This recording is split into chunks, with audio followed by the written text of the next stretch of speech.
Restez connectés aux Outre-mer avec outremernews.fr.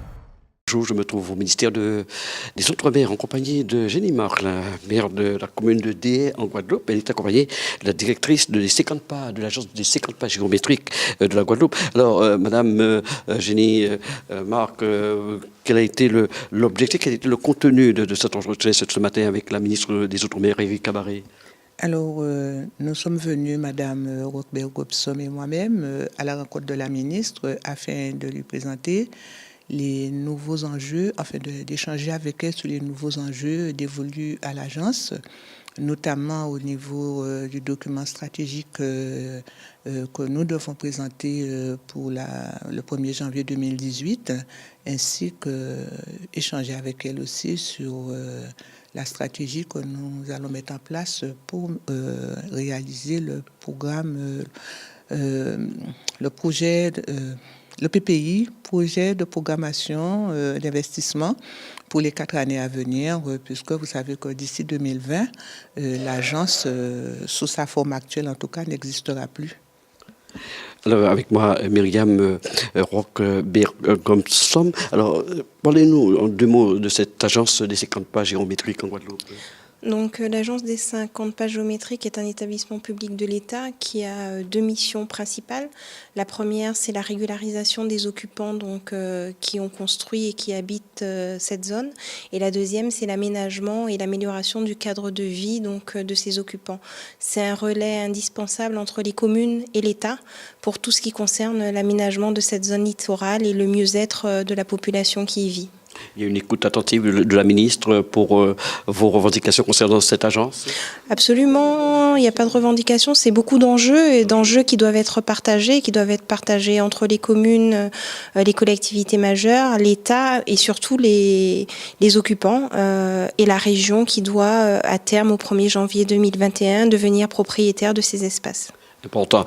Madame Jenny Marc, la commune de Déhay, je rappelle que du côté de la Côte-sous-le-Vent, cette commune, comment elle se porte? On parle beaucoup des difficultés des communes. Comment Déhay se porte? Déhay se porte un peu comme toutes les communes de Guadeloupe.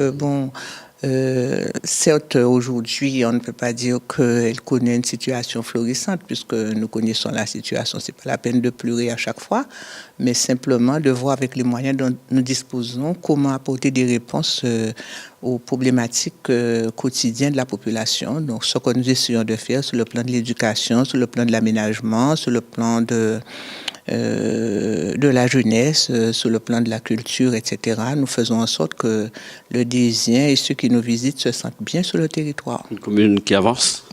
On essaie de la faire avancer puisque on a une jeunesse, on a une population aussi qui est moins jeune et nous faisons en sorte que chacun trouve sa place et qu'il puisse se développer, s'épanouir convenablement.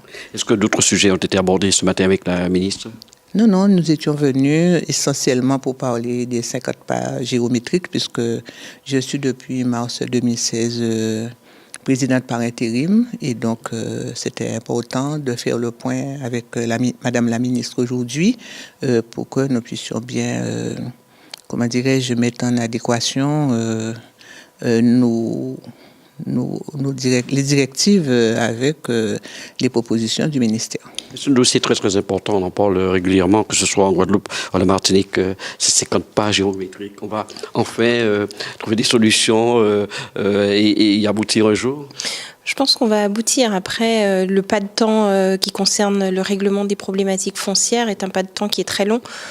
Tous les propriétaires publics, que ce soit le département, la région ou les communes sur des territoires un peu plus restreints, mais en tout cas propriétaires, connaissent ces problématiques d'occupation, on va dire spontanée de leur propriété. Et donc avec des situations qui ont une antériorité qui est très importante, qui va de 10, 15, 20 jusqu'à 60 ans, voire plus pour certains cas, avec plusieurs générations successives d'occupants, et d'où la difficulté effectivement à pouvoir régulariser ou en tout cas sécuriser juridiquement les occupations qui sont sur ces territoires. Donc oui, on va y arriver, clairement, il faut travailler pour ça, mais pas dans un pas de temps forcément restreint. Je ne vais pas dire que dans 2 ans on aura terminé, c'est pas vrai. Des dossiers sur lesquels il faut agir tout en douceur. Hein.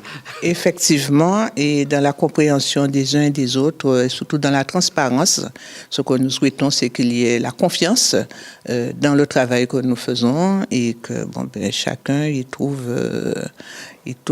ce qu'il recherche, disons, dans une démarche gagnant-gagnant. Voilà. D'autres rendez-vous de prévus pour cette visite à Paris? Oh non, on était venu, personnellement, particulièrement pour la rencontre avec Madame la ministre, et puis Madame Roch va rencontrer des représentants au niveau du ministère du Logement et autres pour finaliser certains projets que nous avons en Guadeloupe. On peut dire, Madame Génie-Marc, que notre entretien fructueux ce matin avec Madame Barry? Ah oui, un entretien de très très bonne qualité, une très belle écoute de Madame la ministre, d'ailleurs qui s'est souvenue qu'elle est passée chez nous lors de l'inauguration de l'école de Ferry, et elle transmet le bonjour à tous ceux qu'elle a eu l'occasion de rencontrer.